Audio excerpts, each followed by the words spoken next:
Welcome to the MS&Me Radio Network, a division of the Multiple Sclerosis Global Support Network. The following program broadcast is an original creation by the broadcast entity. Discussion within the following broadcast should be used for informational purposes only and is not a substitute for professional medical advice or consultation. Before considering application of any broadcast content in the following program, please consult your healthcare provider. If you feel you are having a medical emergency, please contact your local health services for immediate assistance. MS&Me Media and the Multiple Sclerosis Global Support Network do not guarantee or warrant the accuracy of information in the broadcast to follow. The Multiple Sclerosis Global Support Network provisions broadcast services to program hosts. Information discussed in the broadcast does not necessarily reflect the views, opinions, or goals of the network and are solely those of the show broadcast host. Should you wish to host a broadcast, please visit our website at msmemedia.com and submit a request to become a program host. We thank you for listening to the MS&Me Radio Network. Enjoy the show. Welcome to Girl with MS on MS&Me Radio Network, a division of the Multiple Sclerosis Global Support Network. I'm Caroline Craven, aka the Girl with MS, where living with multiple sclerosis is more than just an illness. It's a way to empower our lives by making positive change. Over the course of our time together, we will be sharing many experiences with other MS patients and experts across the country. As we know, MS is a snowflake disease and no two are alike. Every time we get the upper hand on this illness, we like to say, take that MS. We are especially grateful to be talking about self-care and interviewing specialist Zana Toulaney with Self-Care Catalyst. Self-care is a hot topic these days, and there's a lot to talk about here. But we want folks to take control over their health and their wellness, and we're going to learn about this and other important things from Zana. So welcome, Zana. Thank you. Thank you for inviting me to be here today. This is great. I really appreciate it. Appreciate your time. I'm wondering if you could tell us a little bit about you and about your company, Self-Care Catalyst. I would be happy to. So I am a pharmacist by background, and I've spent many years working in the patient care space. So what I mean by that is enhancing patients' journeys over time and increasing their health and wellness. And right now, I'm the Director of Patient Experience for Self-Care Catalyst. We are based in Toronto and San Francisco, and essentially what we do here is we're a company that's trying to encourage patients to be more active participants in their own care. And so what we believe is when patients are informed and they're respected and engaged, then they tend to make better choices. And better choices typically lead to better health outcomes. And so with that, we've developed a lot of different ways in which patients can encourage and increase their own self-care. Oh, that's wonderful, and I love that. And I really appreciate the way you emphasize, that this is creating sort of active participation in wellness. Some people get a little nervous sometimes when they hear the word self-care. They don't understand. It's like they want to do it all themselves. It's like, no, how do you manage the big picture, right? It's how to manage your... Yeah. That's really exciting. Okay, well, tell us a little bit about what you're doing right now. You've got a big project going on, and maybe you could tell us what's going on with that. Yes, of course. I'd be happy to. And so I want to start off first by explaining self-care. And so you mentioned it earlier, and it's definitely a buzzword, which I think is great. But I want to clarify how I'm referring to it. And so self-care doesn't necessarily mean being alone and taking care of your health on your own, but rather it means to take care of your health deliberately and becoming a deliberate active participant in your own care. And so in this way, people can feel more confident and in control of their own healthcare journey, and they know where to go when they need help. And so it's not that you're taking care of your health alone, but that you have the right resources and tools that you know where to go when you need external help. But you also take care of yourself, and you know how to take care of yourself. And so So right now, a lot of people rely upon healthcare providers like myself as a pharmacist, or perhaps their doctors or their physiotherapists, and they rely upon all of us to manage their health. However, the model that we have right now is not sustainable. It won't last. I mean, the average number of patients right now that a primary care physician has in a year is typically just above 2,000. And so no matter how amazing that doctor is, it's virtually impossible for them to have enough time in a year to manage all 2,000 of those patients to the extent that they would like to. And so right now, I myself am a patient, and I see many different types of healthcare providers, and all of my health information is technically spread out everywhere. It's kind of spread out across the universe, whether it's my dentist's office, my physiotherapist's office, my own doctor's office, and nothing's really centralized. And even myself as a healthcare provider, but also as a patient, I have difficulty managing my own healthcare. And so this is why self-care is becoming more prominent, because people are asking for it. They're understanding that there's a need for this.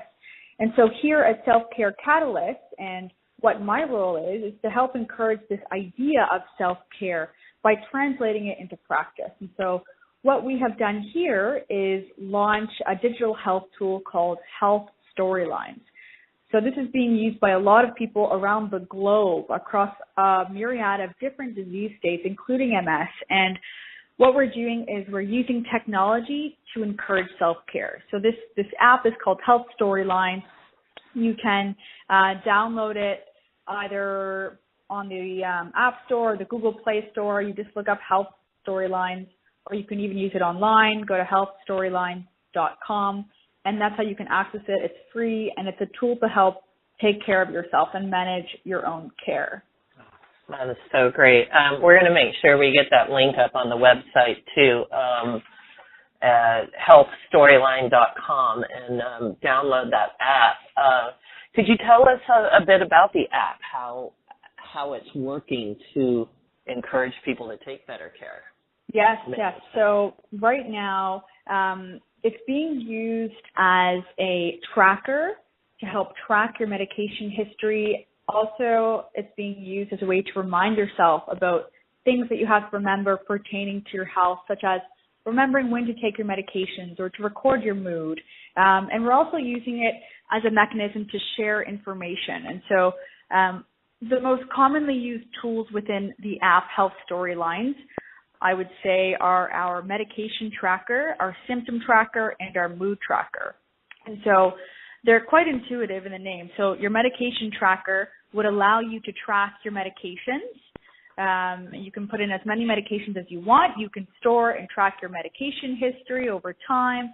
And you can also choose to add in alerts. So it can actually remind you right on your phone, oh, it's 9 a.m. It's time to take perhaps your Tylenol for pain, or your birth control, or any of the medications that you need to remember to take for MS.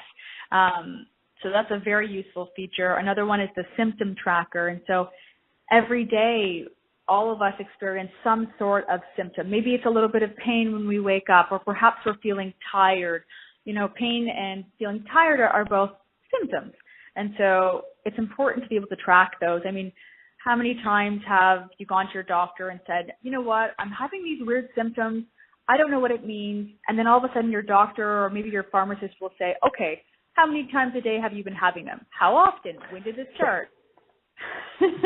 Absolutely. I always think that's so interesting because, you know, you go to the doctor and, I want to be doing well. So most people I know with MS are not real complainers. Most of us are fighters. So we go to the doctor and we rosy coat how we're doing. And it's like, oh, yeah, there was a bad day back then. And your app is just nice and simple, so it doesn't dwell on it, but you just have a nice way to track it over the course of time and be able to get that to your doctor. Absolutely. Yeah. And that's exactly why we made it, because we noticed that there was a big problem. And especially in your case, MS patients are fighters. They're all fighters, and they have to be. And so it's a really helpful way for them to take some stress off of tracking. Mm-hmm. Yep. And that's, removing that stress, people don't think about it enough. And as a life coach, and that's people ask how I've been doing so well over all these years with MS, and one of the top 3 things is reducing stress. And people with MS have difficult with memory. Often they do. They get the cog fog, they have short-term memory loss, whatever it is. Yes. Taking that stress off, and I'm just looking at your website right now at healthstorylines.com while we're talking, and it's just so, beautifully easy and simple. It's like, okay, you click on this and click on this, and it's got the important stuff, and that's the most important thing. Yeah, I think it's great. And then how do you get this to the doctor? Print it up, share it? Can they have it live? Telemedicine kind of thing, or how is that working out? Yeah, no, that's a great question, because it's really about connecting people together. And so I'll talk about some of the tools a little bit later. We have more than just medication and symptom tracker, but once you compile your health and you start tracking your health using the app, there's a button on the app that's called My Storyline. So that's really what it is. It's your health story over time. And all you have to do is click on the button, and then it automatically shows you a summary of all of these different types of simple graphs that you can just show to your doctor. So your doctor can easily see, oh, that's interesting, Zana. Perhaps on a day where you were frustrated, you also forgot to take your medications. And maybe that's why you're suffering so much from all of this pain, because you're not taking the medications that are supposed to be helping you, because maybe something bad happened at work that day, or I don't know, maybe you fell down the stairs or something and you bumped your knee and it hurts. And so there's a lot of ways that we can utilize the information in the app. But one of the most helpful ways that I've heard that people use it is they take it to their doctor's office and they show them a summary of their health information. And then it just really results in better care, because there's more communication of that type of health information. Okay. Yeah. That's wonderful. I'm curious too, does this sync up with other apps, say a sleeping app and an exercise app? Absolutely. We were asked by a lot of patients for that functionality, and we have it. There's a really easy way to sync everything in the app. The button is simply called Sync a Device, and you can sync over 100 different types of other wearables, and it connects all to your data, and it all connects to your summary.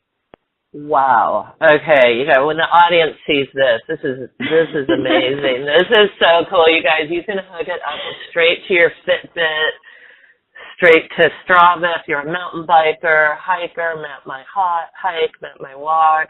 This is wonderful.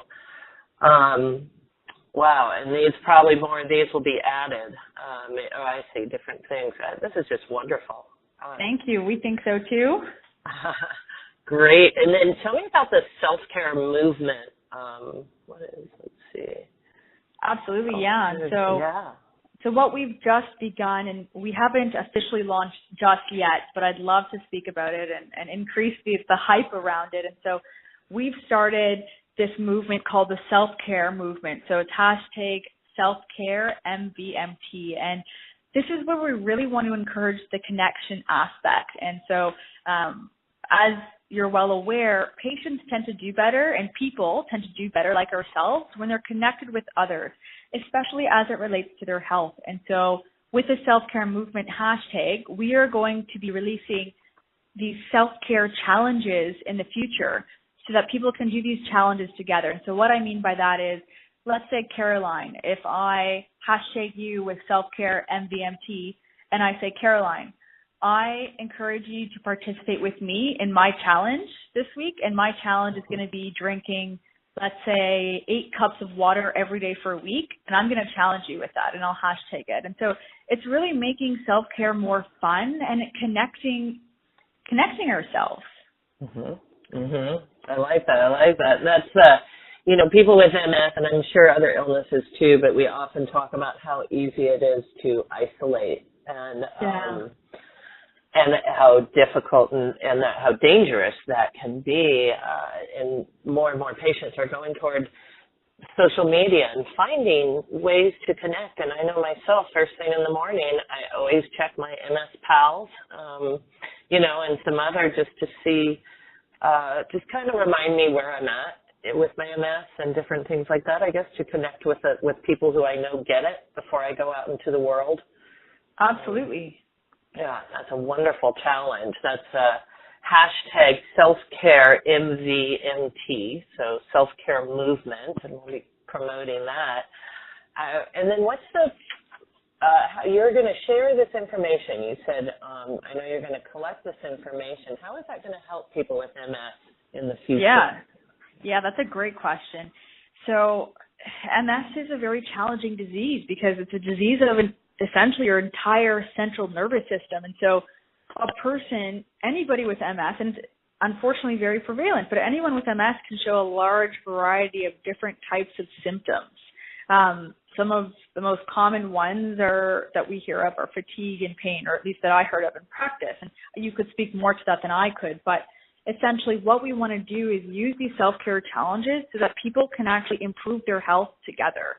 And so we want to get people out there, and we want people with MS to get moving and to do things that encourage them to feel more energized. And the beauty of this movement is the more people that actually contribute, the more health information we'll have to actually identify trends that will help people. So for example, I'm going to say something ridiculous, but it's going to be an example. Let's say people with MS who eat 2 cups of blueberries a day tend to do better and make better progress, or it reduces their pain. And I've made that up.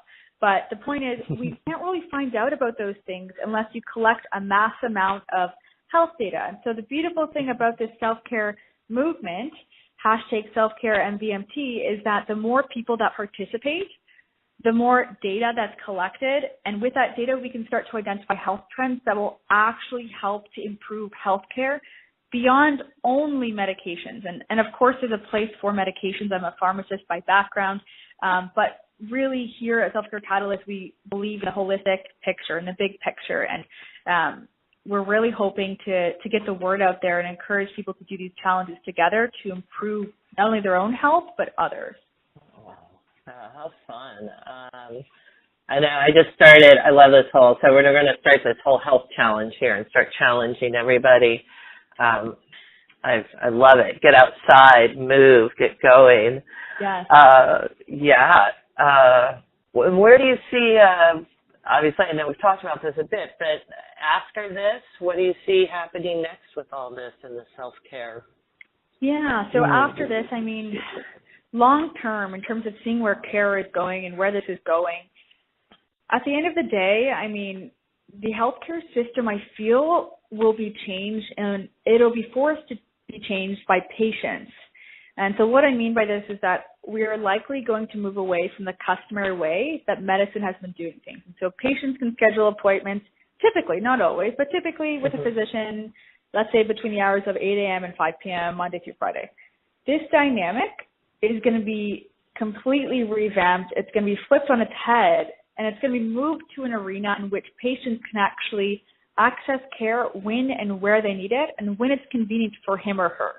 Because patients need care around the clock, and we can't keep sending patients to the emergency room. It's just clogging up the system.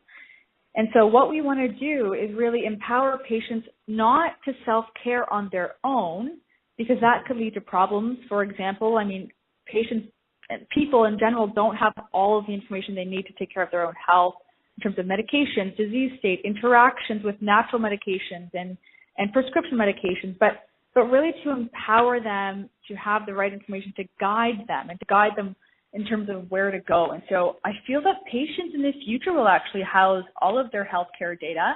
And in that way, because it'll be centralized with them, which is a bit of a different model, but they'll be able to share it more easily with their own healthcare providers. So that could include anything from a list of their medications over time, their vaccine history over time, their diseases, their moods, their sleep and eating habits. And I feel like eventually it'll be housed by the patient, and it will be taken with them everywhere they go. And perhaps, let's say, if I'm traveling in a place like Lebanon, and let's say I don't speak Arabic, I feel that my information in the future is going to be housed within me, and it's going to be able to be translated in any which way that people can read and understand across different languages, different countries, etc. And so in this way, the patient is now becoming the forefront of their own health care. And if they're doing that, then they're going to become more motivated to actually take care of themselves. Yes, absolutely. Oh, yeah, so spot on. That taking care of yourself, I think anybody with MS, you start to get better and better at it because you have to have all your MRIs and all that. But what happens is that, like my case, I had a trusty neurologist who decided to retire. Doctors should not be allowed to retire because it has been probably 7 years to find another good one that I like that's covered by my insurance. Yeah. Wow. Yeah. It's taken that long. I've had a variety of and people that by the time I collected all my medical records and I looked at them and I thought, really? That's what they said about me? That's amazing. I did not have MS 30 years ago. I was 6, whatever. The information was wrong and all that. And finally, it took a long time. I got it all together, but I had a copy of every single record out there on me. It took a while, but to be able to have that, and we should have it, to be able to manage ourselves best. Now I know I'm with a good insurance company that kind of thinks that way, and so everything is in one nice place. It's easy to get to, it makes it easy, and that just makes it a better tool for everyone involved. Yeah, no, I completely agree, and I'm sorry to hear about your experience, but the good thing is that you have your blog and you have touched a lot of people with it, and you're helping to spread the word about your own journey to help others, and that's exactly what we're doing with a different lens. But really, we have the same common goal of increasing self-care and patient empowerment. Mm-hmm.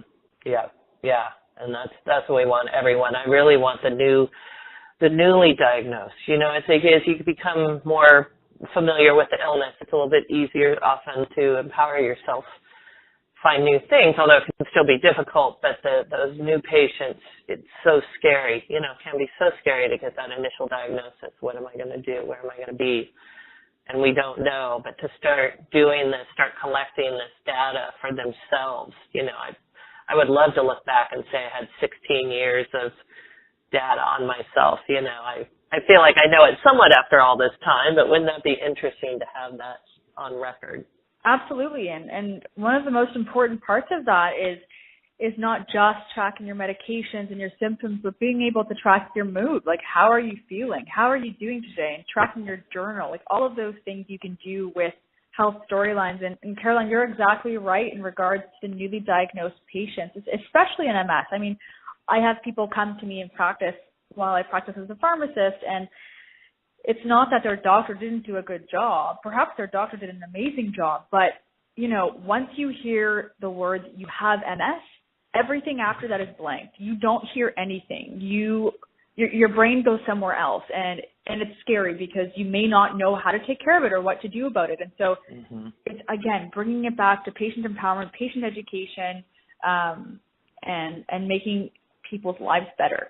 Oh, it is, and I'm working on a new book, which I've talked about a couple times. But it's nice because it's all about almost a guide. You're diagnosed. Here, let's help you get through the first year. Let's do this together because there's so much support that we can help everybody with MS, and it is patient empowerment.